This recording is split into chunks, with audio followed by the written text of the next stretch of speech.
Welcome back to an inside look at Southeastern football presented by Hawthorns on University Avenue and also by Tangipahoa Reshaping Attitudes for Community Change. It's now time to take a look at our Lion Big Play of the Week. And this week, offensive coordinator Alan Rudolph is going to take a look at the huge run by Zeke Jones on the first possession. What we have here is a toss sweep to Zeke Jones, who's at tailback. We've come out of the huddle, and I'm going to flip it to the end zone so you can see the formation we're aligned in. We unbalance, our left tackle flips all the way over, and he becomes basically an extra offensive lineman front side. So what we're trying to do is just extend the gaps that the defense has to be responsible for. Normally they play A, B, C, and D gap to one side, but we've got A gap, B gap, C gap, D gap, E gap, F gap, and then G gap. So we're just trying to mess with their rules and alignments and assignments that they're responsible for, and just run a very simple scheme to our offense. And we bunch our receivers. We're in a tight end, two-back formation, and with two receivers, and we bunch those receivers with the tight end, and we just run an outside zone play, toss sweep to Zeke. And you can see their defense doesn't really get aligned, don't really know how to align to it because they've never seen it. Corey Theodore's job, up front, we're all reaching the front side gap. If there's nothing in the front side gap, then we're climbing to second level, to linebacker level. Corey Theodore's job is to seal the front side backer, because we know with our alignment and the backs offset heavy strong, this backer is going to run over the top very strong. Brandon Collins' job is to work right off of Corey's hip for the first thing that shows inside over the top of Corey, and then Kyle Nichols' job is to work outside and kick out first to show outside, creating a seam for the tailback to run through, and the tailback's job is to get his shoulders downhill and go score. Let's see how it works out. Corey does a good job sealing the inside backer. We do a good job up front of stopping any flow by the defense. We get a good hard seal, and then we get a good kick out by Kyle Nichols here. They've got an extra defender outside, and they've got a high safety, and neither one of those guys are going to be able to tackle Zeke as he's getting downhill with great pad level.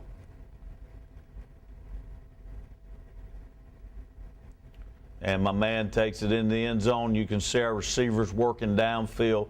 That's a big part of the run game. Coach, this is a huge play in the ball game. You come out, go right down the field and score on the opening possession. Well, whenever you can score the first touchdown in the ball game and get ahead, it's something we didn't do in the Tulane game. We were always playing from behind. So in this ball game, to get ahead and stay ahead was big, and it was great game planning by Coach Rudolph and a good call and great execution by our offense. Of course, you can get Zeke going downhill. You know, there's not many people that's going to be able to bring him down. Two 100-yard rushers this past week for the Lions, Sam Fairley and also Zeke Jones. We want to thank our host, Hawthorns, right here on University Avenue. You can see the games on in the background. Some people back here. There's also some people off camera that do not want to be seen behind the scenes here. But, Coach, we want to thank Hawthorns for being our host all year long. We came in here, Wendy, my wife and I came in and ate here Thursday night for the Saints game and the college football games. It was packed house, wonderful food, great atmosphere. Big screens all the way around. Hawthorns has got it going on. If you people haven't been to Hawthorns on University Avenue, you need to get over here and check them out. Hawthorns has a menu featuring Buddy, so come on in and check it out. We also want to take a look right now at head athletic trainer Kerry Berthelot right here on Inside Southeastern Football. If you have ever participated in a contact sport such as football, then you know that there are going to be some injuries. And if that sport is football, then you know some of those injuries are going to be severe. Meet Kerry Berthelot, the head athletic trainer at Southeastern, and her job is the safety of Lion athletes. We're out at practice, before practice, during practice, after practice. We do treatments on Sundays, post-game. Kerry has been a member of the Southeastern faculty since 2001, where she teaches in the kinesiology department and helps head up the athletic training education program. Well, Southeastern has the first accredited athletic training program in the state of Louisiana. For a long time there wasn't an accredited program, and we're losing good students to out-of-state programs. So about 10 years ago we were able to get a program put in place and get it accredited. We recently got reaccredited for the next 10 years. Carrie and her staff works hands-on with all the Lions athletic programs to make sure the teams stay healthy. But Carrie is not happy when they have to treat an injury. She would much rather prevent them than treat them. You know, we never know about the injuries that we prevent, and if we have a boring day, then we've done a good job. The Lion athletic training staff works in conjunction with North Oaks Medical System and its on-campus clinic in the Dugas Center. The support of North Oaks through the clinic is vital to the well-being of Southeastern athletics. North Oaks provides us with some opportunities for our graduate assistants and some of our staff, and they also provide opportunities with our students to be able to work with a different population, being able to work with high school athletes as opposed to college athletes.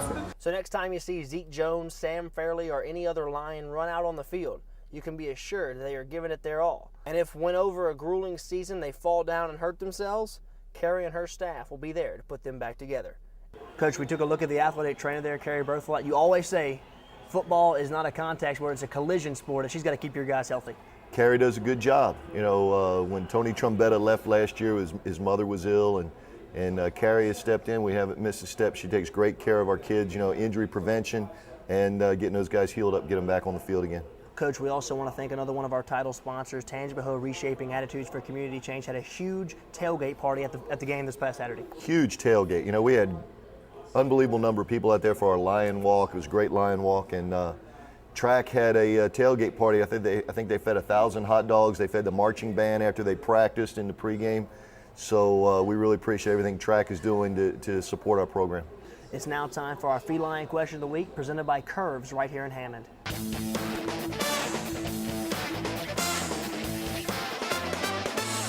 Hi, my name is Pat Tucker LeBou, and I'm president of the Felines. I love an air attack, so I'd like to ask Coach Lucas what he plans to do this year. Was he planning on using a 2-quarterback system? How does he feel about our main quarterback? If he goes down, is there someone really good to take over? Because we plan on winning this year. Well, Miss Pat, you must have had a crystal ball going into the season on that question. You know, we are down to our second quarterback right now with Tyler Beatty getting hurt in the Tulane game, and we feel like Brian Young did a great job this week. He handled the game well. I think we only had one penalty that he messed up on a deal in there, but he threw the ball well, made some big plays, kept the offense moving. So right now it's Brian Young number 1 and Gavin Webster number 2.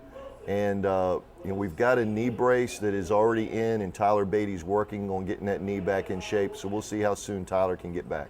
We want to thank Ms. Pat, and we also want to thank the Felines as well as Curves right here in Hammond for being a part of Inside Southeastern Football. Let's take a break. When we come back, we'll take a look at the Lions' opponent for this weekend, the Lamar Cardinals, right here on an Inside Look at Southeastern Football, presented by Hawthorns on University Avenue and also Tangipahoa Reshaping Attitudes for Community Change.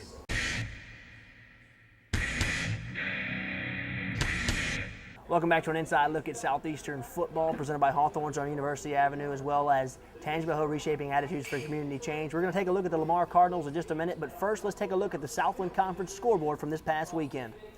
Well, big win for Central Arkansas against a ranked Eastern Illinois team, and a big win for the Lions. And when we start talking about playoffs and things like that for the end of the season, the Ohio Valley Conference versus the Southland Conference, when those athletic directors sit down and try to pick the playoff teams, that's 2 wins for the Southland over the Ohio Valley Conference, with Central Ark beating Eastern Illinois and the Lions beating Tennessee Martin. So that was good for our conference. Well, Coach, you're right back at it this weekend. You're going to take on the Lamar Cardinals. This is a ball club that fell to McNeese in week 1, 30-27. Got a big victory this past weekend. They're coming here 1-1 with a lot of confidence.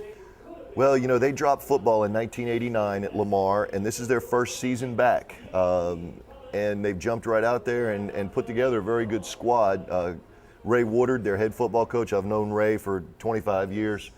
You know, Ray played for the Denver Broncos, played at the University of Texas. He's a star over there in the state of Texas.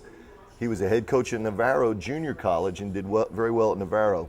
So on their squad right now at Lamar, they've got 24 junior college transfers and 14 Division I transfers. So they jumped right out playing with 38 transfers on their squad. They're very, very athletic at quarterback and at wide receiver. They threw, I think, for 350 yards against McNeese. So we're going to have our hands full. And hopefully they'll bring a lot of folks to Strawberry Stadium, so we need a big crowd there this week. The Lions will kick off against Lamar at 6 o'clock on Saturday night. That's going to do it for us on Inside Southeastern Football, presented by Hawthorns, as well as Tangible Hill, reshaping attitudes for community change. Just a reminder, come here to Hawthorns on Sunday nights at 6 o'clock as we tape the coaches show here, and you can watch the highlights on the big screen and come get a great meal provided by Buddies. For Coach Mike Lucas, I'm Alan Waddell. We'll see you next week.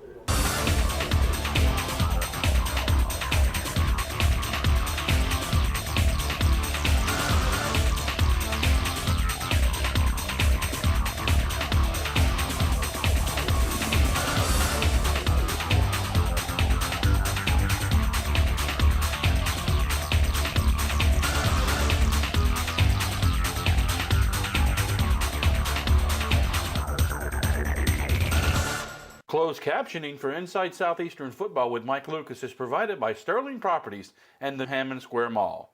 Located just off I-12 on Highway 51 Business, Hammond Square Mall has over 90,000 square feet of retail space and includes such stores